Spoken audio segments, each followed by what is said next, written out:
Ngayon, ang pag-uusapan natin yung last chapter na. Ito yung huling iliham na ni Peter. Kaya, ang title natin, nakikita nyo na dyan, The Day of the Lord.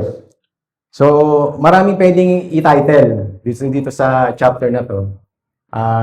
Sabihin ng The Day of the Lord, pwede rin The Lord's Coming, The King's Return, sabihin, bumabalik, no? Pagdating. So bilang Kristiyano, tayo, bilang anak ng Diyos, when it comes to this praise, kung ano itong ibig sabihin to sa inyo, ano ba yung naiisip nyo sa pagdating natin, Panginoon? Meron bang mixed emotion na nararamdaman? Maaring magiging masaya tayo bilang isang Kristiyano at maaring bilang Kristiyano, pwede rin tayong maging malungkot.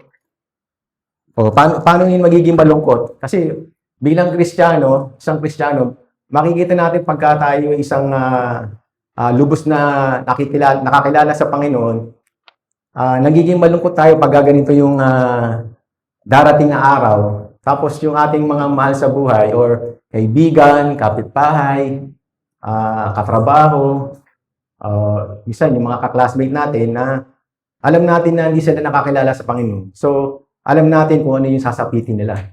So, yun yung mixed emotion ng isang Kristiyano, magiging masaya, tapos magiging malungkot. Pero ang mga unbelievers naman, pagka ito yung narinig nila, o kaya nabasa nila, so, maaring sabihin nila na parang hindi ko yata naiintindihan yan. Or pwede nilang naiintindihan yan, pero meron silang takot. Kasi, maaring alam nila kung itong praise na to, darating yung paghatol. So, bakit natatakot? Kasi nga, wala silang alam. Diba? Or, meron silang alam na paghatol, na alam nila kung saan sila pupunta. Maiiwan sila. So, yun yung mga mixed emotion na pwede natin maramdaman sa mga darating na araw ng paghuhukom o yung araw ng ating Panginoon. So, before we start, manalangin muna tayo. Yes, Lord, maraming salamat po sa araw na to na binigay niyo sa aming itong time na to upang dumako sa lugar na to. Dahil itong lugar na to ay banal at ito yung aming panambahan, aming kalakasan sa aming buhay dito sa aming mundo, dito sa mundong ito, Lord. Thank you, Lord, at alam namin na itong message na to ay ito yung reminder sa aming buhay. Habang kami nabubuhay sa mundong ito at inaasam-asam namin yung pagbabalik niyo, Lord. Ito yung aming hope or blessed hope na hinihintay, Lord, ang inyong pagbabalik. Thank you, Lord, at buksan yung aming puso't isipan sa mga oras ito. Alam namin na nananabik, no? Kaming bumalik kayo muli, no? Inawit namin kanina na nananabik dahil kami ay alam namin na ang buhay namin dyan, Lord, ay magiging eternal, Lord. Bagamat itong pansamantalang mundong ito ay mapapawi, Lord. Thank you, Lord. At ito po yung aming samot dalangin sa pangalan ni Jesus. Amen and amen. So, start na tayo. So, let's begin to chapter 1 and verse 2. Verses 1 and 2, rather. So, beloved, I know, write to you to this second epistle, in both which I stir up your pure minds by way of reminder, that we may be mindful of the words which were spoken before the holy prophets and of the commandment of us, and the apostles of the Lord and Savior. So, mababasa natin dyan, no? Kapag sinabi ni Peter na, I stir up your pure minds by way of reminder. Ibig sabihin nito ay, hindi siya nagtuturo ng bagong doktrina o bagong katuruan. Pinapaalala niya sa atin yung katotohanan na alam na nila upang manatili silang tapat sa Panginoon. Ang stir up naman dyan, in the word, ang ibig sabihin, gisingin. To awaken.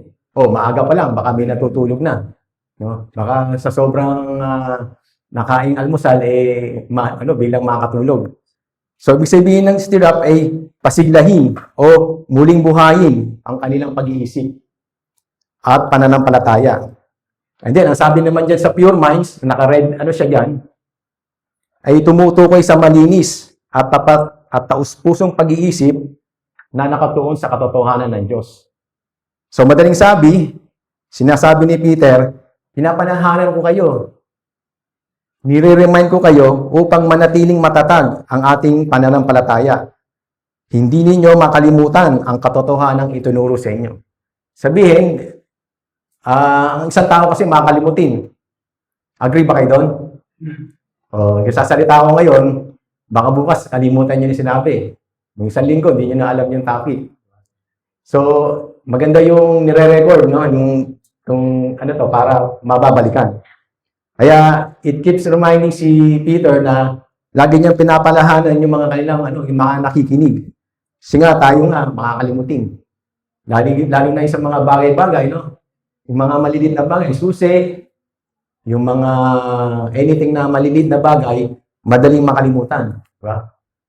So ang purpose ng reminder, upang patuloy na mamuhay tayong believers na ayon sa salita niya, at hindi maloko o malinlang ng maling aral. Sinabi din niya nagpapaala din sa 2 Peter 1-12. Sino ba nagturo ng 1-12? Ng 1? Si Kuya Lawrence ba? So yun, meron din paalala din doon. At sa Jude 1:17. Ayan. But you, my dear friends, must remember o tandaan what the apostles of our Lord Jesus Christ predicted. So in addition dito, it is easy for Christians to get accustomed to God's truth. Sabihin, madaling masanay. So madaling masanay o maging pamilyar ang isang Kristiyano sa katotohanan ng Diyos. Kaya, ano pwedeng maging possibility? Maaari nitong baliwalain. So, for example, sa sobrang, isang Kristiyano, panay ang aral ng isang salita ng Diyos, so nagiging pamilyar na siya, sanay na siya. Maganda naman yun kasi para hindi tayo malinlang, tumatag yung ating pananampalataya. Malalaman mo ngayon kung sino yung tunay na Kristiyano. Halimbawa, wala si Ate Maris umakyat. Kasi naging bank teller siya, di ba? Tama ba? Naging bank teller siya. So, sa buong araw, bilang may humahawak ng pera, so madidistinguish ngayon yung tunay na pera. Pero pagka mayroong bigay lumabas na pera, so kitang-kita niya agad yun, mare-recognize agad. Dahil kasi yung totoo, sanay na siya. Kaya ganoon, no? Isang example yun. Ang isa naman example, kung natatandaan nyo sino nakakakilala kay Eutychus? Eutychus pala. Eutychus o Eutychus?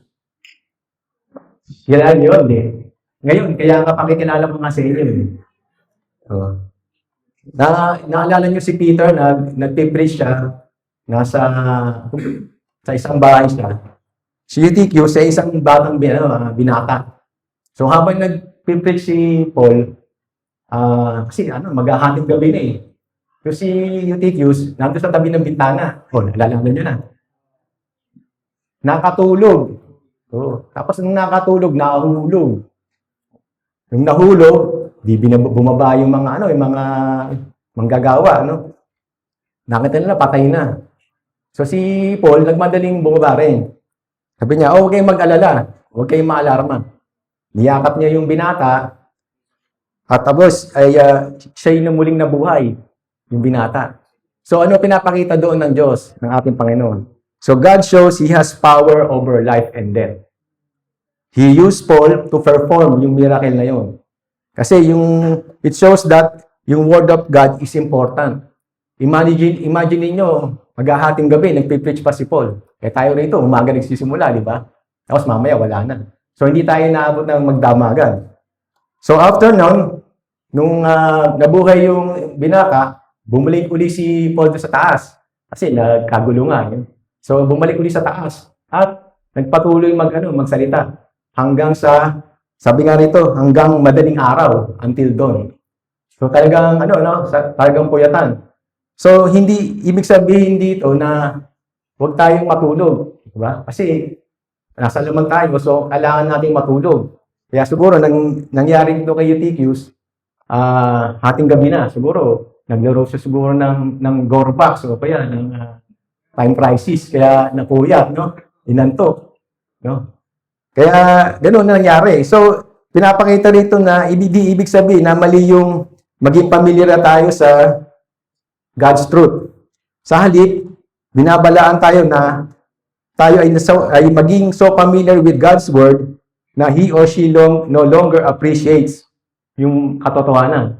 At hanggang di niya ito ma-obey.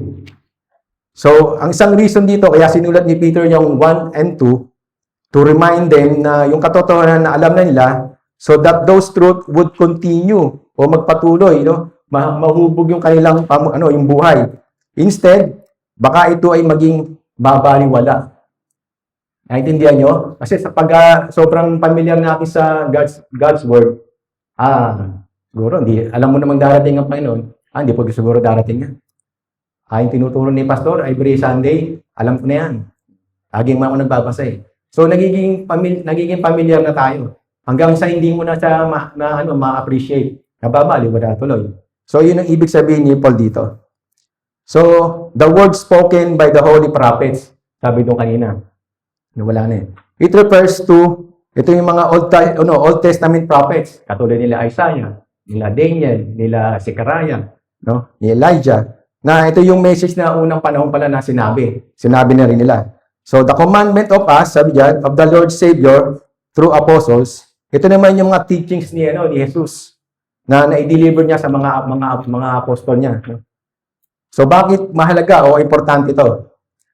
Sa next verses natin, sa 3 and 4, yan, sinasabi dyan, knowing this first, that scoffers will come in the last days, walking according to their own lust, and saying, where is the promise of his return, of coming? O, asa na daw yung pagbabalik niya? For since the fathers fell asleep, all things continue as they were from the beginning of the creation. So, sinasabi ni Peter dito, darating daw yung mga manunuya, o mga hamak. Ito yung Tagalog ng scoffers. Na ini-question ng pangako ng pagbabalik ni Kristo. No? Tinatanong, asan na nga ba yung sinasabi niyong Kristo? Panginoon, asan na? Babalik ba siya? Kaya bago pa man niya i-mention yung manunuya, pinapalahanan niya yung mga believers na manatiling nakaugad sa salita ng Diyos. Dapat nakaugat nga, no? Lagi tayong nagbabasa. So, hindi lang nagsalita ng Diyos na nagpipredict ng pagdating ng ating Panginoon. Pero, it also predicts the appearance o paglitaw ng mga scoffers. So, pinipredict din ni Peter yung hindi lang yung coming of the day of the Lord, kundi rin yung pagsulputan ng mga manunuya, no? Na na-discern niya na. Their presence ay proof that the word na dinidini nila ay yung totoong salita ng Diyos. So, dapat huwag tayong ma-surprise sa presensya ng mga ito. So, sinabi ni Kuya Ross kanina, yung surprise, di ba? Nabibigla tayo surprise. So, pagka nasusurprise tayo, parang nabibigla, magkakaroon tayo ng uncertain na emotion na parang magugulat ka, di ba? Kaya, pagpasok niya, nagulat ka, dumating pala yung crush mo, di ba? So, magugulat ka. Hindi mo ini-expect kasi. Pero pag ini-expect mong darating siya, hindi ka mabibigla. So ito, pinapaalala ni Peter na darating yung mga manuluya. Ang scoffers ay isang taong minamaliit, no? Ang ibig sabihin ng scoffers o pinagtatawanan ang mga bagay na dapat igalang o seryosohin. So, sabihin yung pangalan ng Diyos, yung gawa ng Diyos, yung salita niya, minamaliit o kaya pinagtatawanan. So, yung mga katangian ng mga scoffers. Kumbaga, ito yung blasphemy. Yung Tagalog, pamumusong. So, ito yung nagkakaroon sila ng kasalanan ng pamumusong. So, sa panahon ni Noah, minamaliit yung idea of judgment. Sasabihin ba naman, nagtatayo ka ng bangka sa ibabaw ng bundok. No? Yung bundok siguro, napakataas. O paano lalayag sa, sa tubig? Diba? So, pagtatawa ng mga sila Noah. Pambihira ko si Noah, magtatayo ng bangka sa ibabaw ng bundok. Dapat dito sa tabing dagat o anything sa ilog. Diba? So, maaring gano'n, no? So, si Sodom naman, pinagtatawanan, no? At binabaliwala naman yung warning na wawasakin yung Diyos yung kanilang lungsod, no? Dahil kasi makasalanan na. Sa pamamagitan ng apoy at asupre. So, yung warning nga ng Panginoon, sina Lot, no? Yung mga angel nga yun, di ba? Tapos yung mga asawa ng mga, o boyfriend ba? O asawa ng mga anak niya, na sinabihan na, magugunaw tong lugar natin. Magsialisa kayo to, tsaka sumama kayo sa amin. So, hindi nila, inintindi. Inignore na nila. Kaya kung minsan, kung nagpapatotoo tungkol sa Diyos, for sure, nakatagpo ka na ng mga taong kinukutya ang katotohanan tungkol sa hell o ang darating na araw ng judgment sa mundong ito. So, sino naka-experience na nito? Tayo, bilang mananampalataya, tapos nagsasalita ka ng tungkol sa Diyos, tapos bilang babanatan ka ng opposite, no? Binokontra. Diba? Imbes na mag-ayon kayong dalawa, mag-agree, nagkakaroon tuloy ng contradiction. Kumbaga, sinasalungat niya yung salita ng Diyos. So, kung merong ganitong darating, huwag tayong makipagtalo. No? Ayun ang magiging natin doon. Magkaroon tayo ng matalinong decision o behavior. Kasi once na pinatulan mo yun, parang isa ka na rin katulad nila. So, yun ang medyo iwasan natin. So, why do these apostates scoff? Bakit ba kinukutya ng mga apostate ang katotohanan? Ano ba ang apostate? Ito naman yung taong tumalikod sa faith, sa pananampalataya, o sadyang tumanggi. Pagkatapos na malaman yung katotohanan, ito yung mga apostate. Alam mo na yung katotohanan, tapos tumalikod ka. So, yan yun. Bakit nga ba sila nag-apostate? Kasi gusto nilang ipagpatuloy yung kanilang makasalanang pamumuhay. Kaya ayaw na yun. Kaya yun ang gusto nila. Yung sarili nilang kakayanan o sariling pamumuhay, desisyon, ang kanilang gusto. So si Peter, nililaw niya, yung mga false teachers ay pinilalago ang maruruming pagnanasa ng laman. Nabanggit sa 2 Peter 2:8 kay Kuya Raymart. At inaakit o kaya tinutokso nila yung mga taong mahihina, yung mga weak, sa pamamagitan ng pagnanasa ng laman. O ngayon, di ba, yung nabanggit ko kanina, mga internet. So, ito yung pinakamadalas gamitin ni Satan, yung internet. So, yung internet, hindi namang masama ito kung gagamitin natin sa mabuting paraan. Pagka yung hindi sa mabuting paraan, magkakaproblema. So, yun yung ginagamit ni Satan na pamararaan para malilang yung mga yung mga kabataan, hindi lang kabataan, pati na matanda, lahat. For all ages. Diba? So, nakita nyo naman yung nangyari recently, no? Isang pamamaril. Diba? Namagit ko na nga yung Gorbax Diba? Hindi ko masyadong yung Gorbax, narinig ko sa TV, yung Gorbax. Hindi research ko gano'n. Ano itong Gorbax ito? Ito yung pala yung violence, no? Pag nagbabarilan, tuturuan ka magkasan ng baril, tapos magkakaroon ng baril, may mga, pagka natamaan mo yung tumatalsik yung dugo, no? So, medyo madugo yung games na yun.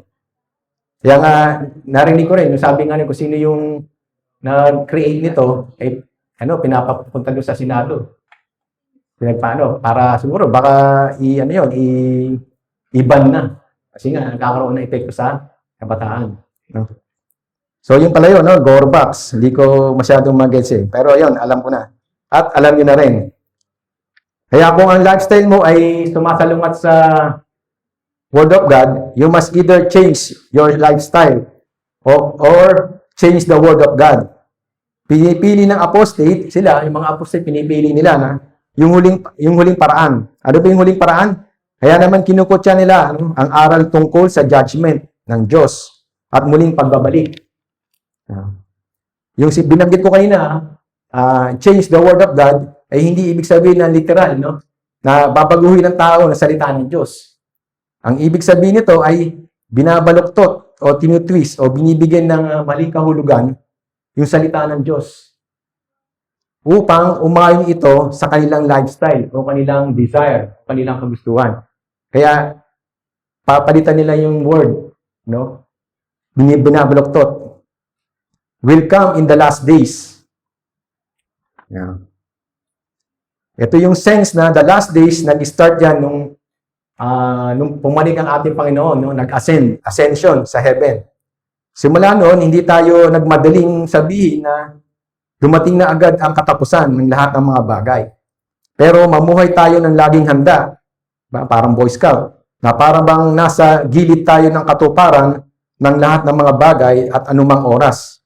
Ay maaari itong mangyari, no? Kung ito ay kalooban ng Diyos. Kaya hindi sapat, kaya hindi dapat tayo maktakda ng oras. Tayo magdidictate kung kailan darating ang Panginoon o katapusan ng mundo. Sino ba na nakapag-dictate na malapit nang dumating ang Panginoon, malulusaw na. Sino yung magsabi nun? Wala, di ba? Pagka mayroong nagsabi nun, ito na yung katapusan. So, maaring yan yung mga manunuyat. Siguro dapat nating maingat, no? I-distinguish sa iba't ibang araw o days na minention sa Bible. Una, sabi diyan, the day of the Lord, yung title natin kanina. Ang sabihin ng the day of the Lord, ito yung magka-climax, no, sa pagbabalik ni Kristo sa mundo. Ito yung the King's return, ang pagbabalik. And then yung pangalawa, the day of God. Nakita yan mamaya sa 2 Peter 3:12. Ito yung period ng when God's people enjoy, no, yung bagong langit at bagong lupa. Tapos yung lahat ng kasamaan, evil ay i-judge o hahatulan. And then, yung the day of Christ naman, relates sa coming of Christ for His church. O yung church naman ang kukunin. Sa panahon din ni Enoch, nagbabala ang Diyos na mayroong judgment na parating. Maraming Hebrew prophets nag-announce, no? Ito na yung araw ng Panginoon at binabalaan kayo na the world will be judged. Si Jesus nagturo din yan, no? Sa araw ng judgment, sa Sermon of the Mount of Olives. Makikita natin yan sa Bible. So, si Apostles dyan, dinidescribe niya itong terrible day na ito sa Revelation 6:19, kung babasahin nyo. Ito ay panahon na ibubuhos na yung galit ng Diyos, yung wrath niya, at si Satan kasabay na magkakaroon ng malakas na pagkilos ng evil o kasamaan. I personally believe na bago mangyari yung terrible day na yan, dapat haakit na tayo doon. Di ba? Sino gusto maiwan? Taas ang kamay. Meron ba? So dapat wala tayong goal na maiwan. Dapat masama tayo. Next, walking according to their lust.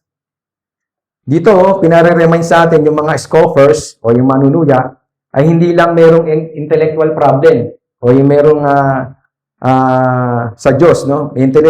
Intellectual problem sa Diyos at sa word niya.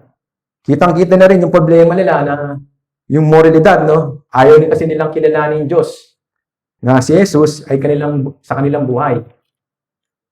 Ayaw nilang magpasakop at ang nais nila ay yung pa rin yung makilod yung sarili nila. Yun yung mga lang. So, sabi diyan, where is the promise of His coming? O, nasa na nga ba? Tanong ng tanong yung mga scoffers, no? Tsaka yung mga tinuturoan nila na mali.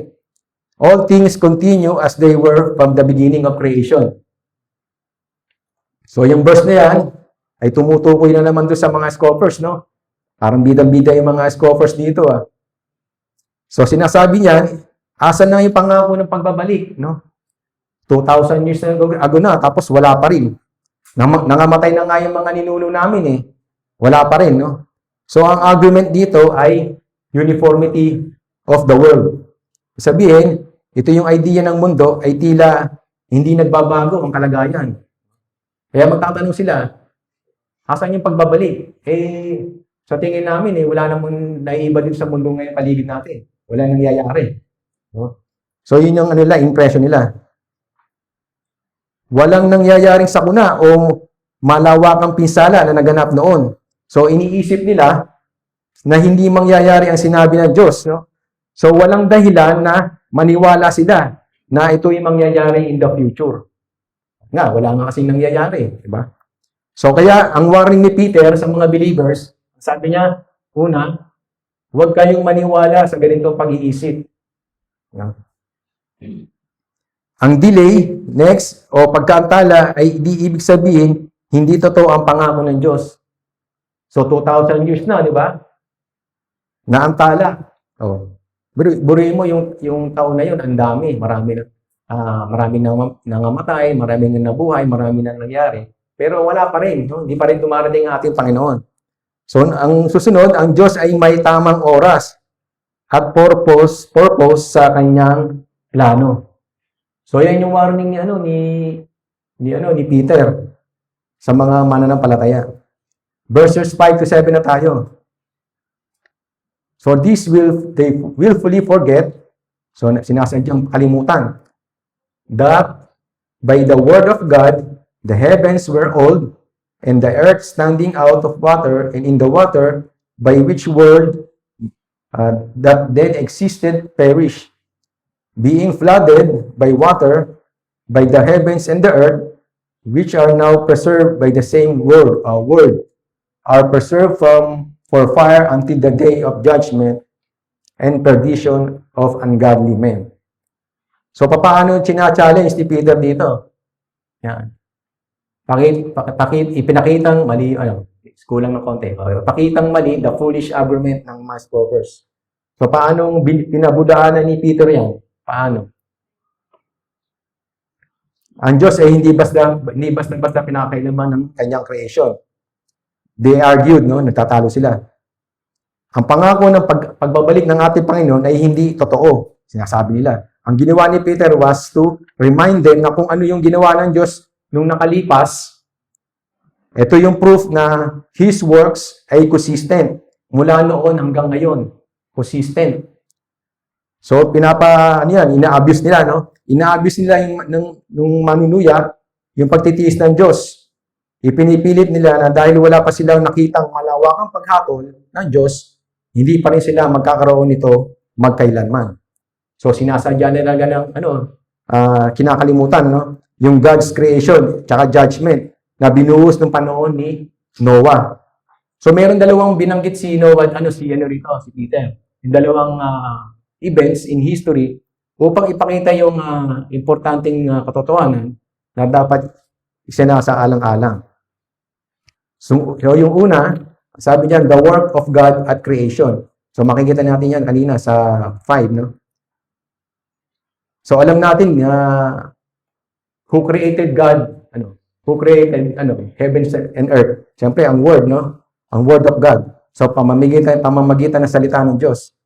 Yung phrase na in God said, makikita niya sa Genesis, binanggit yan 9 times sa Genesis 1. Diba? Sabi niya, and God said, diba? Let there be light.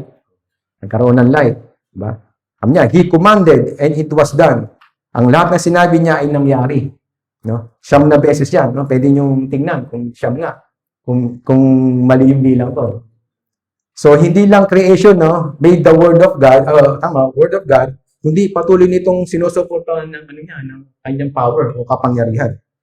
Malinaw din dito yung punto ni Peter. Same God, o parehong Diyos, who created the world by His word, yung kanilang salita, can also intervene, no? Pwedeng makialam siya, no?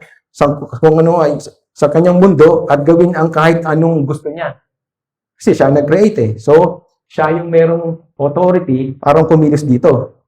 Ang salita ng Diyos, lumikha nito, at siya rin ang nagpapanatili. Sabihin, hold together sa lahat ng bagay. At kanyang word is all-powerful. So, in-English ko lang, no, para medyo ma-clarify lang. So, yung pangalawang event, yung baha, no, in Noah's time. Si Peter, sinabi niya, yung baha, ito yung illustration ng divine judgment. Yung sa 2 Peter 2:5, no, na tinuro ni Kuya Raymart. Yung flood ay isang cataclysmic event. Yan, nakalagay dyan. So, yung cataclysmic event, ito yung sinasabing, nabanggit ko na, yung malawakang pinsala. Yung sakuna, destruction. So, ano pa pwede natin ibigay na example dito? Yung pandemic. No? Yung pandemic, halos, buong mundo, apektado. Diba? Yung nagsimula yung pandemic, kaya, nung natapos, ang tataba ng mga tao, di ba? Nakita niyo, lumulubo. Tapos, ang haba ng buhok, no? Dinaanan niyo ba yun? Diba? Yung dati nga kalbo, naging tinubukan ng buhok eh. Oo. Kaya ako, manipis na nga yung buhok ko noon. Diba yung, parang 2 buwan, hindi ako walang bukitan. Mahaba talaga ng buhok ko. Kulang na lang, iponi ko eh. Alam ko, naniwala, ipoponi. No? So yun yung isang example ng cataclysmic event. No, ito yung malawakan. Kasi yung baha, malawakan talagang nung nagpabaha ang Panginoon, buong mundo, apektado, maraming namatay. Ang nabuhay lang yung pamilya ni Noah. No? Tsaka yung mga hayop. Yung pala, hayop. So si Peter sumasagot sa mga scoffers na nagsasabing, wala nang nangyayaring paghatol sa Diyos. Pareho lang ang takbo ng mundo. O yan naman sila, no? Pinipilit nila na wala naman talaga nangyayari eh. Paano kami maniniwala sa iyo? No? So hindi totoong walang pakailangan Diyos sa history. Noon pa man ay humatol na siya sa mundo sa pamamagitan ng baha noong time ni Noah. So kayang-kaya niyang kumilos ang Diyos anumang oras upang tuparin ang kanyang kalooban. At yung pangako niya na wala nang baha to destroy the world, ang next na paghatol, anong next na paghatol ng Panginoon? Hindi na sa baha, ano gagamitin niya? Yung fire, judgment of fire. Si Peter proved his point. God is able to intervene in the course of history. So, kayang-kaya ng Panginoon na makialam. Nagawa niya ito noon at pwede niya rin gawin to ngayon. Ngunit mga scoffers, nakahanda rin sumagot. Sabi ng scoffers, then, why the delay? Sabi niya yan. Yan. Bakit nga raw naantala? Dahil di dumating yung parcel? So, the promise ng pagbabalik ng ating Panginoon at pagpahatol sa mundo has been around the centuries at hindi pa ito natutupad. Ayan. Has God changed His mind? Sabi nga dyan. Sa palagay nyo, nagbago ba ang isip ng Panginoon? Nagbago? O hinog na ba ang mundo para sa paghatol? Hinog. Ayon sa Biblia, kasi pag sinasabi mong sa sobrang kasamaan ng ating ng mundong ito, ay darating yung paghatol or yung ganap or yung hinog. Kasi yung hinog hindi naman masyadong ginagamit na ito yung nilalarawan ng pagdating ng paghatol ng ating Diyos. So sa Genesis, makikita natin yung sinabi ng Diyos kay Abraham. I think Genesis 1 yun. Sabi, hindi pa dumarating yung paghatol sa mga Amorita o Amorites. Dahil hindi pa lubos yung kanilang kasamaan. So, ibig sabihin, mayroon pang panahon o itinakdang panahon para dumating yung paghatol ng ating Panginoon. Hindi, sabi doon sa Revelation naman, na sinasabi doon, sapagkat yung pag-aani ay hinog na. Sabihin, ito yung right time na pwedeng mag-ani. So, yung sinasabing hinog ay, o yung sinasabing kung hinog na yung mundo ay, oo. No? Darating ang paghatol ng Panginoon at certainly, siguradong darating sa tamang panahon. So, makikita natin na yung mundo ba ay punong-puno na ba ng kasamaan? Yes. Darating na yan. Kumbaga, ito yung panahon na pwede na tayong balikan ng Panginoon. Pero, makikita natin sa verse 8. Let's see sa verse 8. So, pero, huli naman ang dumating ay, ano tawag doon? Ayun. Otomos, observe, habig sila nagili. Hindi pa lubos ang kasamaan. Tapos sa Revelation, napagkat hinog na ang pag-aani sa lupa. So, yun yung nabanggit ko kanina. So, verse 8, ayun.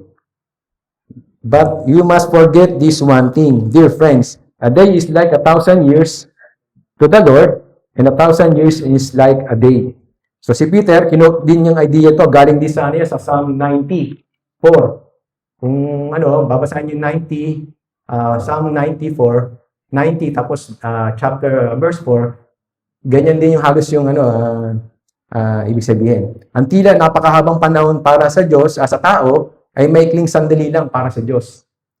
Pero magmumukhang matagal para sa isang bata, pero sa sandali lamang para sa isang matanda.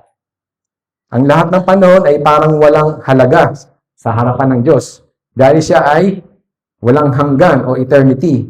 Para sa Kanya, walang panahon masyadong mahaba o masyadong maikli. Ibig sabihin, iba yung perspective ng Diyos sa oras ng tao, sa atin. Hindi ibig sabihin na literal na yung isang araw ay ay equivalent sa 1,000 taon. Ang point dito ni Peter ay ang Diyos ay hindi limitado ng oras, gaya natin. Napag-aralan natin yan. Ha? With God, indeed, tunay nga walang past, walang present o future. Ginamit yung name na I am, para sa kanyang sarili, na nagpapahiwatig na siya ay laging nasa lahat ng dako. He's everywhere. Parang Converse, no? So nakaalala, no? He's everywhere. So, parang commercial yun, no? Converse. Nila Dr. J. Diba? Naalala niyo ba? Nila Larry Bird. Diba? Noon, ngayon, at magpakailanman. So, verse 9 na tayo. Ang ating Panginoon ay hindi mabagal sa kanyang pangako. As some people think, no, He is being patient for your sake. He does not want anyone to be destroyed, but He wants everyone to repent. So mga scopers, hindi nila nanuuwanan yung pagiging eternality ng Panginoon. Ang question dito, bakit nga ba? Yan, bakit nga? Parang kanta yun no? God delaying the return of Christ and the coming of the day of the Lord. So bakit nga ba nadi-delay? Dahil ba he was unable to act or unwilling to act, o hindi niya kayang gawin, o hindi niya nais, o ayaw niya? Ayaw ba ng Panginoon? So walang sino man sa mundo na may karapatan, no, na mag-decide kung kailan darating o kikilos ang Diyos. Bawat iba sa atin may karapatan na diktahan ng Panginoon? Wala. Kasi ang Diyos ay sovereign sa lahat ng bagay. Hindi niya na kailangan yung advice sa sino mang mga kasalanang tao. Mababasa natin yan sa Romans 3, 11, 33, 36. Ano sabi dyan? Oh, His riches and wisdom and knowledge. So, punong-puno siya ng ng kaalaman, karunungan. How impossible it is for us to understand His decision and His ways. So, walang magdidikta sa Panginoon. Kasi He is all-knowing, no? Ang totoo niyan, God will keep His promise. Yung pangako niya, anumang nakikita nating delay ay bunga ng kanyang mahabang pagtitiis. Who allows man as much as time na mag-repent, no? Nakita niya natin dyan, na magsisi. God's delay, actually, isang indication yan na merong plano ang Diyos sa mundong ito. At siya ay nagtatrabaho patungkol dito. Kaya walang sino man ang dapat mag-alinlangan na hangad ng Diyos ang kaligtasan. God is not willing that any should perish. In-affirm niya sa Panginoon sa 1 Timothy, sabi niya, gusto niya ang lahat ay maligtas at maunawaan ang katotohanan. So yun yung dahilan kung bakit nadidelay ang Panginoon. Isa yun. Dahil gusto niya marami pa magsisi. Para maligtas. Sa verse 10, punta na tayo, but the day of the Lord will come as a thief in the night, in which the heavens will pass away, so madi-destroy with a great noise, and the elements will melt and fervent heat. Both the earth and works that are in it will be burned up. So yun, sinabi ko na rin kanina, dahil sa long suffering at pag-ibig ng Diyos para sa mga naliligaw, Maaring isipan ng ilan na parang dinidili niya yung kanyang pagbabalik. Pero for sure, siya ay darating. When Jesus returns, maraming masosurprise. Ba? Sabi nga dyan, dinescribe a thief in the night. No? Biglaan, nag-iiwan ng pagkabigla. Diba? Ganito ang mangyayari sa taong hindi handa. No? Kanina, binigyan na natin ng emphasis yung pagkabigla. No? Hindi ini-expect. So, wala namang sinasabi na ang magnanakaw na nanakawan kita, Sister Divine mamayang gabi, ha? Handa mo, ha? Ilantad mo na lahat yung kayamanan mo sa yung mga barya-barya, sama mo na. Tapos, yung mga gadget, pag-ipon-ipon naman, lagay mo na sa isang plastic para bibit-bitin ko na lang mamaya. So, walang ganun. Diba? Meron bang ganun, magnanakaw? Alam ko sa gobyerno, ganun, lantaran din, no? Dinideliver pa. Sabi mo, dinideliver pa raw. Ano pa yun? Free of charge pa yun. Sa online, may charge, di ba? Tsaka sa Grab. Yun, free of charge. So, walang gano'n na magpapaalam nga yung magnanakaw para siya magpuksa, no? Kasi di natin alam kung when it will happen, kung saan mangyayari, kailan, pero sinasabi kung ano ang mangyayari. Ano mangyayari? Sabi niya, the heavens and the earth, heavens will pass away with a great noise. So, yan naman, dinescribe na naman na magkakaroon ng malaking alingaw-ngaw, no? A great noise. Sabi diyan, the word translated sa King James with a hissing, no? A crackling sound, no? Sa Tagalog, yung hissing parang humuhugong, no? Humuhugong. Noong sinubukan i-test yung yung atomic bomb, kung natatandaan nyo, nung iyan nyo lang yung sa history natin, 1951 sa Nevada Desert, maraming naka-witness. So, yung isang reporter, sabi niya na may malakas na ugong na umaalingaw-ngaw. Isang muhuning tunog. Yung explosion, yung isang atomic bomb. Tapos sabi doon sa word ng melt means to disintegrate, to be dissolved. Yan. Ibig sabihin, sa Tagalog, magkawatak-watak, no? Magkaka-turn into pieces. Magkakadurog-durog, no?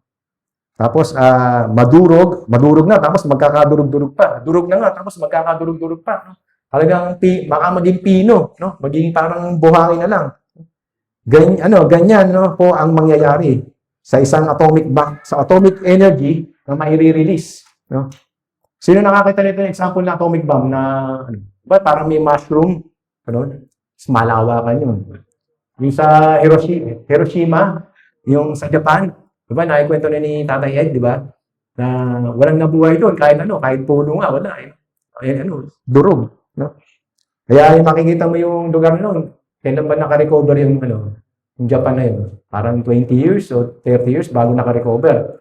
Parang may tumubo uli ng So, matagal, no? So, heaven and earth will pass away, sabi ng Panginoon. Makikita rin natin sa Matthew yan, 24:35. Mukhang maaaring ito ay sa pamamagitan ng paglabas ng atomic energy. Sinihantulad, na naka-imbak sa mga elemento ng daigdig. At pati rin yung apoy na and only God can release. No? Si Kenneth West yung may sabi noon.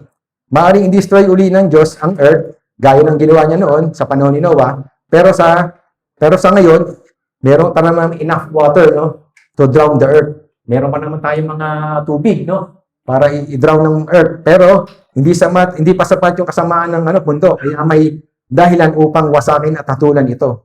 Na ang gagamitin ng Panginoon ay apoy, hindi na baha. So nagkaroon ng pagbabago. Dati tubig, ngayon naman apoy. Punta na tayo sa verses 11 to 14. Ito mahaba ito, 11 to 14. Pinagkasya ko na yung 4 verses eh. Since everything around us is going to be destroyed, mawawasak na lang man yung paligid natin, what holy and godly lives you should live. Looking forward to the day and God and hurrying it along. On the day He will set the heavens on fire and the elements will melt away in the flames. But we are looking forward to the new earth, heavens and the new earth. He has promised a world filled with God's righteousness. So, napakaganda nun. And so, dear friends, while you are waiting, habang naghihintay tayo sa mga bagay na yon na mangyayari, make every effort to be found living peaceful lives that are pure and spotless or blameless in His sight. So, lahat ng Christian, naniniwala na si Jesus is coming again. Naniniwala kayo? Babalik ang ating Panginoon? Amen ba? Amen? So, maaaring magkakaiba sila ng pananaw kung kailan magaganap ang ilang pinangakong pangyayari. So, sabi ni Paul diyan, ay ni Peter, be diligent. Yan. Sabi ng diligent, be diligent is the advice, warning, paalala o pangaran ni Peter. So, si Peter, pinakainom na buod niya na sinunod Peter, yung closing paragraph niya, yan, to be diligent. So, nagbigay siya ng 3 admonitions na to encourage yung readers na maging masigasig sa kanilang pamumuhay bilang isang Kristiyano habang tayo nag-aantay sa Panginoon. Ang number 1 dyan uli, be diligent, no? Parang tayo mamuhay ng may kabanalan, no? Magsikap na mamuhay ayon sa kalooban ng Diyos. Sa Tagalog, yan. Para medyo, para maintindihan natin. Ang keyword sa paragraph na ito ay look. Hindi si Lucas, ha? Look, sabihin, tumingin. It means to await eagerly, to be expectant. Makita ninyo, sa Luke 3:15 at Acts 3:5, kung babasahin nyo, dinidescribe ito yung attitude ng expectancy o excitement for our Lord's return. Yung pinakanta natin kanina, di ba? Nananabig. Nananabig ba kayo na dumating ating Panginoon?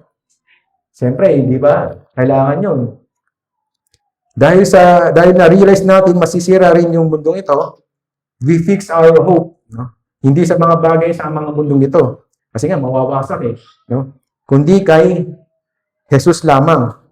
Dahil di nating alam ang araw o oras ng kanyang pagbabalik, dapat lagi tayong maging handa.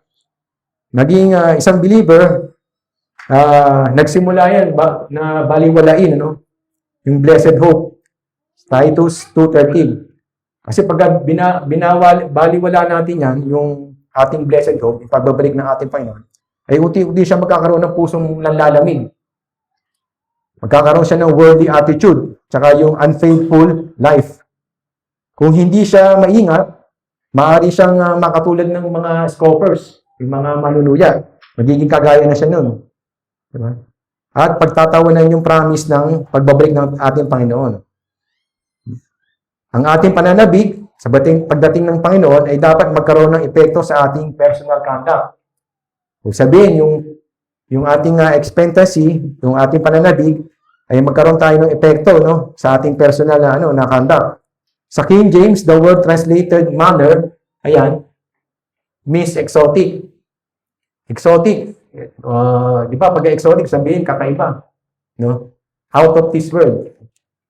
Wala siyang katulad. Diba? Dahil nakalusot tayo sa corruption na nandito sa mundong ito, dapat mamuhay tayong different from the people in the world. Sabihin, iba yung dapat yung magiging pamumuhay natin sa mundong ito, yung nakakasama natin sa mundong ito. Sa paningin ng tao, sa sanlibutan, dapat tayo mamuhay at kumilos na parang mga dayuhan, mga foreigners. Dapat tayo mamuhay daw tayo parang foreigners. No? Bakit? Kasi foreigners, sasabihin na, hindi ibig sabihin nasa isang ibang bansa ka. Sabihin, kasi pag nasa ibang bansa ka, foreigner ka doon. Isa naman, nandito sila, foreigner. So bakit? Because this world is not our home. No? Mga strangers tayo dito. No? Mga alien. Alien. Di ba? Tayo dito. So, saan tayo pupunta? Headed tayo sa city of God. No? Christians should be different. Sabi ni Peter. Kakaiba o natatangi. Kasi pagka tayo different na yung makikita yung buhay natin different sa iba, nakaka-attract tayo ng people. Pero ibig sabihin ng kakaiba, sabihin yung kakaiba yung galing nito, iba, mukhang masama. So, ibig sabihin, lalayo sa iyo. Pero kung nagpapakita ka ng pamumuhay na different, sabihin yung nakaka-attract ng tao, na yung kagandahan loob mo, kagandahan puso mo ay na-a-attract yung tao. Sabihin, na-a-attract mo sila. So, yun yung sinasabi na you must live differently from this world. Kasi nga, di naman tayo taga rito. Amen? So, kasi kapag ikaw ay kakaiba at may magandang katangian yun, yung paisa o asal, nakaka-attract, ano? Kasi pag ayo ba, hindi mo na iba yung ano mo, maitataboy mo sila. It will repel. Dapat ma-attract no? So, our conduct should be characterized by holiness and godliness. Sabi niya, maging banal kayo sa lahat ng bagay kasi banal ang Diyos na tumawag sa inyo. Sabi niya, yan, sa 1 Peter 15:16. Yan. Dahil banal na ang Diyos na tumawag sa inyo, dapat maging banal din tayo. Kasi banal din siya. Diba? Ibig sabihin, tularan ng kabanalan ng Diyos sa kanilang pag-iisip, sa pagsasalita, at sa pag-uugali at sa gawa.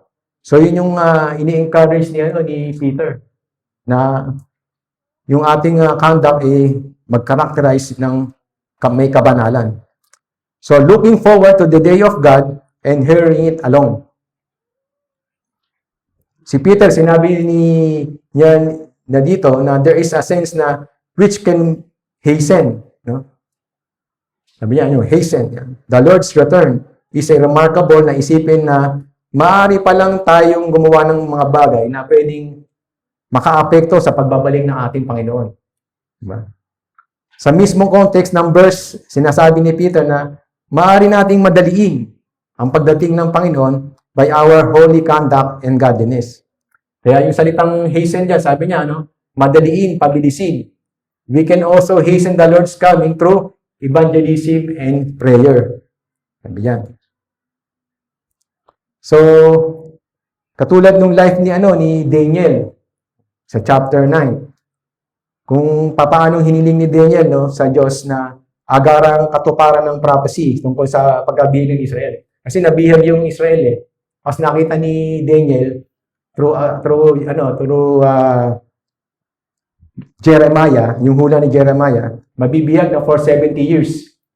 Bago matapos yung 70 years, maserve ng Israel, nanalangin agad si Daniel. Kumbaga, umapila na pagka natapos to sa captive ng Israel, agad-agad siyang nanalangin na magpagkumbaba, no? Pero nung malapit na matapos yung panahon na yon, imbis na mag-antay siya, ikinumpes niya yung kasalanan ng bayan ng Israel. So, ano ang connection noon? Sabi niya, ano ang connection ng pagbabalik ni Jesus doon?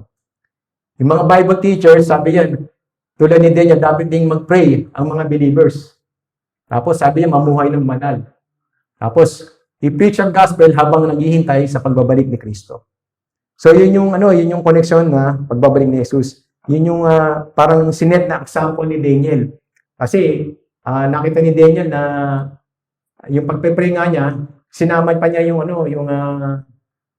in-include niya yung sarili niya. Kasi si Daniel matuwid Wala siyang, sinama niya rin yung kasalanan niya sa kasalanan ng Israel. Kaya, yun yung sign ng pagkukumbaba, yung humility. So, yan yung connection sa pagbabalik ng ating Panginoon.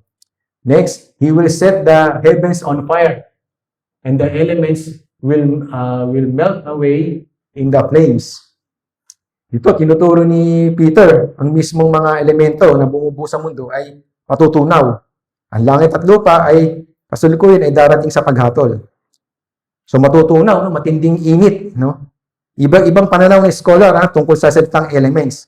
Yung iba naman, nagsasabi na yung mga material na bagay, yung sangkap na material, yung pangunahin sa sanlibutan. Habang yung ilan naman ay tumutukoy sa basic elements sa kasalukuyan, yung former world, world order.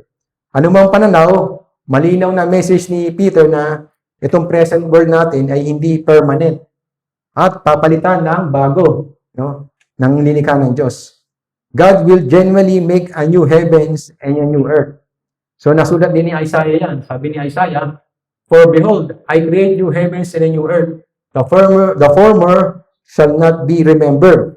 So hindi na maaalala. Tapos hindi na papasok sa ating isip, Hindi na talaga never maalala yun. Looking forward to these things, Sabi diyan, be diligent. Kung ang ating puso ay really set on the glory of God, o yung bagong langit at lupa, nakaset na yung mind natin do sa hinaharap, kung tayo masigasig na maghintay at magbantay sa kanyang pagbabalik at mamuhay ng banal, hindi tayo matatakot. Hindi tayo mahihiya kapag siya ay dumating. Diba? Sabi, we will meet Him without spot and blameless. Makakaharap natin siya na walang kapintasan at walang bahid. Dahil si Jesus is a lamb without blemish and spot. Makikita natin yan sa 1 Peter 1:19. So, we should be careful. Dapat maingat tayo na sundin yung example niya. Ang context na ito ay tumutukoy sa isang buhay na malinis sa harap ng Diyos. To live holy and godly. Habang tayo nag-aantay. So, take note dyan, we should live godly and holy sa kanyang pagbabalik. Hindi ibig sabihin, perfect ang tao sa sariling kakayanan, perfect. Kundi nagsisikap siyang mamuhay ayon sa kalooban ng Diyos at nanatili kay Kristo. Paano natin i-maintain yung eagerness, yung eager, para magkaroon ng holy living? Siyempre, by keeping His promise. 2 Peter 3:13. Kasi ang promise ay ang kanyang pagbabalik ay liwanag, that shines in this dark world. So number 2, sabi dyan, to be diligent to win the lost. Kanina, to be diligent to live godly lives. Ito naman, to win the lost. Sabi niya sa 15 tsaka 16, and remember our Lord's patience gives people time to save. This is what our beloved brother Paul also wrote to you with the wisdom God gave him. 16, sabi niya, speaking of these things, in all of his letters, some of his comments are hard to understand. Sabihin, mahirap unawain yung katuruan ni Paul. Those who are ignorant and unstable have twisted his letters. O yung kanyang mga salita ay sinasalungat to mean something quite different. Just as they do with others parts of Scripture. And this will result into their destruction. So, minention din to sa kanina sa verse 9, Halos magkatahi sila. Merong kaugnayan ang verse 9 dito at 15 dahil parehong pinakita kung ang dahilan kung bakit hindi pa bumabalik ang ating Panginoon. Sa verse 9, sinasabi na ang Panginoon ay mabagal daw, slow to fulfill His promise. Sa halip ay matiisin siya. Para ang lahat ay hindi mapahamak. Kundi ang nais niyang lahat ay magkaroon ng chance na magsisi. Sa verse 15, sinasabi naman dyan, inuulit ni Peter yung message sa verse 9. Dahil ang mahabang pagtitiis ng Diyos, o katang habag, ay binibigyan niya ng mga tao na chance na magsisi, sumampalataya kay Jesus, at maligtas. Kaya ang kanyang pagtitiis ay dapat maituring ng daan ng salvation o kaligtasan. Ito rin yung pagkakataon para ang tao ay marinig ang gospel o ebanghelyo. So, madaling salita, sabi diyan, verse 9, ipinakita yung reason. Ano yung reason? Bakit pa hindi dumarating ang Panginoon? Dahil gusto niya ay marami pang mag-repent. Sa verse 15, ito naman yung pinapakita yung purpose o layunin kung bakit hindi pa dumarating. Dahil gusto niya marami pang taong maligtas. Kaya itong dalawang verse na ito ay nagtuturo na ang tila na dinidelay o delay ang kanyang pagbabalik ay hindi tanda ng kabiguan ng Diyos. Kundi katibayan o pruweba na yung kanyang mercy, long-suffering, and ang gusto niya ay marami pang maligtas.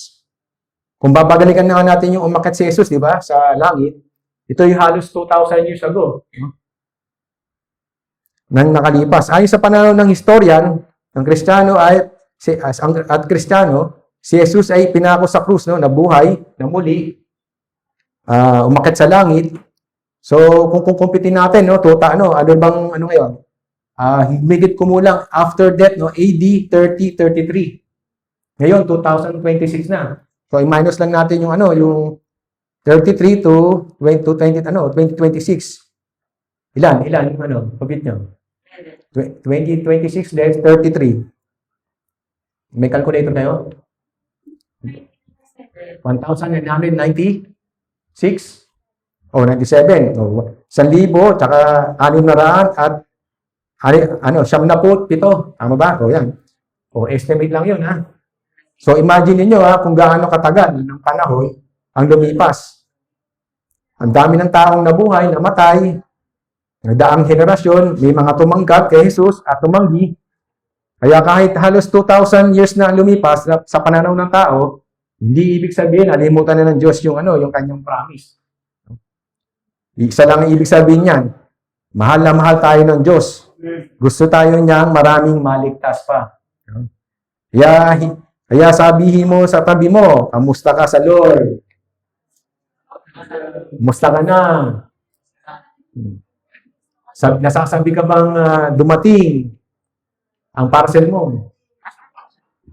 Hindi, ang pagbabalik ng Panginoon, ha? Hindi parcel. Bayarin nyo, bayarin. So, kamusta ka kay Lord? Buruin mo, matagal na, tapos hindi pa bumabalik. Ginagawa mo ba yung dapat gawin? Naglilinis ka ba ng bahay? Naglilinis ka ba ng kwarto mo? O baka pati magulang mo pa yung naglilinis. No? So, verse 16 na tayo. Yan, sabi niya, kinilala ni Peter. No? Kinikilala ni Peter yung yung turo ni Paul. Kasi yung sulat ni Paul, sabi ng mga doon, ang hirap daw intindihin. Binabasa natin kanina. Kasi si Paul, kinasihan ng Panginoon yan. So, yung Espiritu ng Diyos, kaya yung sinasabi niya, yung mga totoo yan, mga katotohanan. So, ina-acknowledge ni Peter yon. May ilang bahagi na sabi niya, mahirap unawain. Diba? Kasi lalo na sa part ng Bible, sa totoo lang, di ba? Hirap unawain, di ba? Amen? Di ba? So, hindi ibig sabihin, mali itong mga ito. Mali. Hindi ibig sabihin, mali. Di ba? Kung kailangan mo lang pag-aralang mabuti yan, mabuti ng kaustusong pag-aaral. Mag-research ka, o kaya, kung hindi mo rin talaga mag-gets, pwede ka namang tanong. Pindutin mo lang, ChatGPT. Hindi, marami pwede naman, sabi nga kanina, pwede kayong magtanong dito na kung sino yung merong katanungan, kailangan kausap, sabi ni Kuya Raymar. Lalo na kung may kausap ko doon sa pader, yung kailangan talaga ng kausap yun. No? Hindi pwede pagpaliban. No? Kasi baka matuluyan. No? Kaya yun, kung may katanungan, at kung hindi namin masagot ngayon, pagbalik na next Sunday, sasagutin natin yan. Diba? Tama yan, diba? Okay. So, sinasabi pa rin ni Peter, may mga taong tinitwist, no? Yan. O binabaluktot ang mga scriptures. Ang tawag dyan, yung mangmang. Di ba? Sabi ka na, ignorant. Mangmang yun. Tapos yung unstable, hindi matatag. Sabihin. Ay kumukuha ng mga verses yan. Mga tapos binibigyan ng maling kahulugan upang isupport yung kanilang paniniwala. So, malaki ang possibility o posibilidad na tinutukoy ni Peter dito ay mga false teachers. At yung mga taong na-implementsya nila. So, 2 Peter, sabi niyan, nagbabala si Pedro tungkol sa mga false teachers na nagpapapasok ng maling araw, tapos nililigaw pa. Sa chapter 3 naman tayo, binigit naman niya na yung manlilimba, scoffers. Dinideny yung pagbabalik ng ating Panginoon. Dinideny. Pagdating naman dito sa 16, sabi diyan, tinitwist, yung salita ng Diyos. Kaya yung sa daloy ng kanyang sulat, yung daloy, yung flow, yung mangmang at hindi matatag ay mga taong hindi tunay na unawaan ng salita ng Diyos. Hindi matatag ang kanilang pananampalataya. Spiritually weak. Ito yung binabanggit niya. So, hindi naman direktang sinabi ni Peter na ang mangmang at hindi matatag ay mga false teachers. Maaring kabilang dito yung mga taong madaling maloko. No? At pagkatapos, pinagkakalat din yung maling interpretasyon ng salita ng Diyos. Halimbawa, nagsalita ako ng mali dito, na feed ni Sister Baby, mali. Tapos ipapasa niya doon sa kasama niya, mali rin. So, yun yung maaaring maging error, fault. So, magkakaroon ng ng maling katuruan. So, hanggang sa palipat-lipat na yan. So, dapat maingat. Kaya nagbababala si Peter, nagwa-warning na huwag baluktutin o i-twist yung word of God sapagkat ito ay humahantong sa kapahamakan. No? Lahat kayo mawawasak. Gawin natin ang style ng mga Bereans. Ano ba ang style ng mga Bereans? Diba? Mga Bereans, pag kami nagsasalita, titignan yung Bible nila kung tama yung pinagsasabi ko dito. Diba? Iniimbestigahan, ini-inspeksyon. Diba? Kaya dapat ganun din yung style natin. Diba? Kaya ito rin yung reason kung bakit sa verse 17, agad niya sinabing, sabi verse 17, sabi niya, no, sa Tagalog, inalin niyo na sa English, sabi niya, no, kaya nga mga minamahal, yaman ang nalalaman ninyo ang mga bagay na ito, yung mga salita ng Diyos, mag-ingat kayo upang huwag kayong matangay ng kamalian o ma-carried away ng masasamang tao at mahulog mula sa inyong katatagan. So agad, agad niya, pinustro agad niya yun, sinugondahan agad ng verse 17. Diba? Sabi sa number 3 tayo, be diligent. Sabi niya, na lumago tayo spiritually. Diba? Anong special danger na nakita ni Peter dito? Anong danger diyan? Ang danger na nakita ni Peter dito ay yung mga believers ay matangay, no, ng kamalian. So binabalaan niya yung mga tayo, no, against na huwag alisin yung malino na hangganan na nagse-separate sa mga tunay na believers at saka mga false teachers. Kasi yung walang communion yung sa pagitan ng truth at error, walang communion yun. Kasi yung mga apostate namumuhay sila sa error. They live in error. Samantalang tayo naman ay we live in the spirit of truth. Tandaan natin yon. Ang totoong Kristiyano ay hindi mawawala ng kanyang salvation. Kagi ba kayo doon? Pagrita pa tayo doon. Pero maaari silang matinag sa kanyang katatagan. Steadfastness, no? Kung hahayaan nating ma-impluwensyahan sila ng maling aral, ng mga false teachers. No? Ano ba ibig sabihin ng steadfastness? Sabi yan. Ito yung pagiging matatag. Dapat maging matatag tayo o being established sa truth. Sabihin, nakaugat. No? Nakaugat tayo sa tamang aral. Sabi ng mga apostol. Sabi ni Peter, kahit alam nyo na ang katotohanan, ay magbantay pa rin kayo. Maging alerto, manatiling matatag sa kanilang faith at huwag lumihis ng landas. Pero hindi madaya, o para hindi madaya o manilang ang sabi ni Peter, instead, you must grow in grace and knowledge. Sabi, grace and knowledge.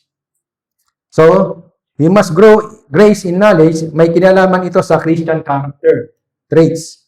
Sa sinulat ni Peter, no, at Paul sa Galatians.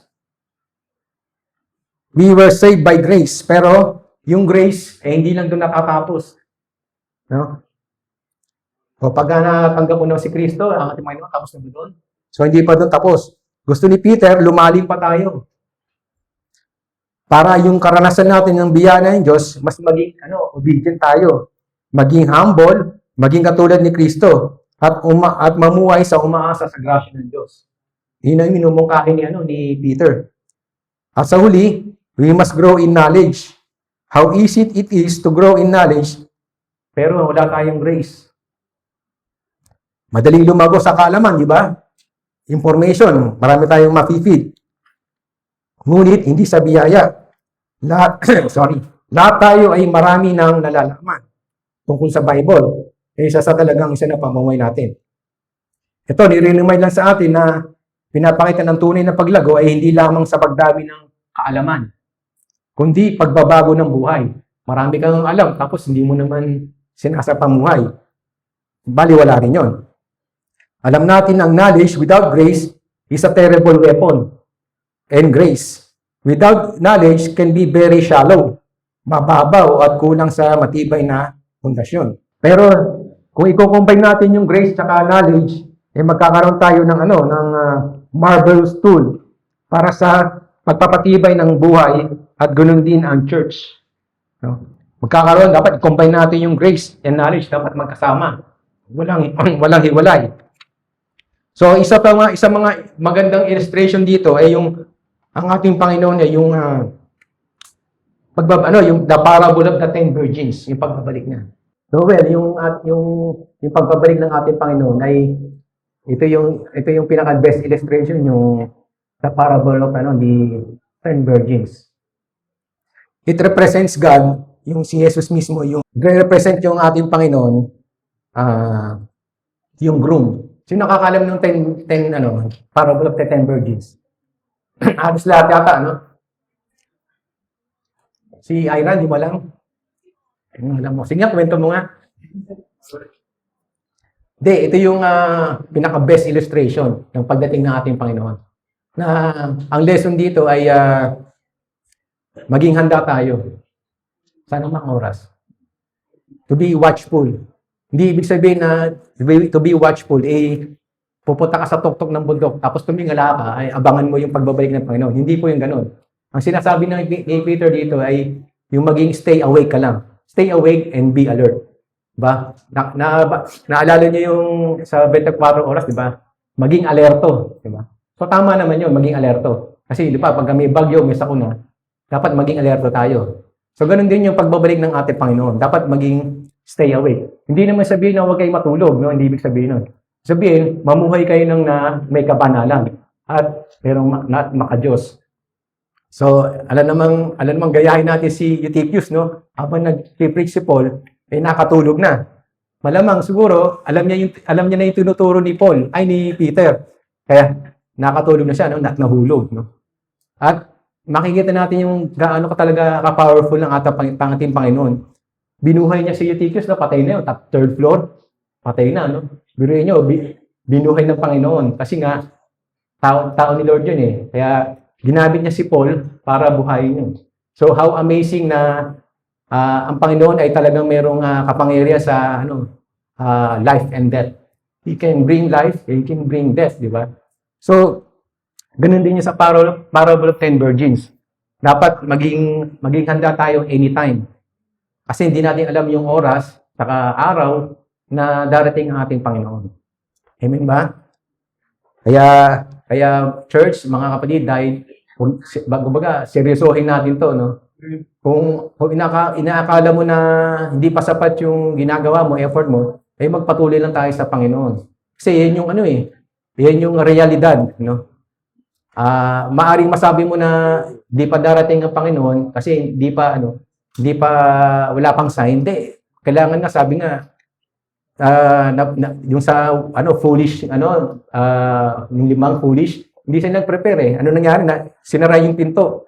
So yung pinto, yun yung the end. Wala nang opportunity na makapasok muli. Yung prepared lang ang makakapasok. Amen ba? So kaya kailangan maging stay awake. So sabi nga ni walang tulugan, no? Sabi ni Herman Moreno, pero ibig sabihin hindi tayo matutulog. Magkakasakit naman tayo pag hindi tayo matutulog, di ba? Mahuhulog tayo sa di ba? Mahuhulog tayo sa bangko, di ba? Amen ba? Amen.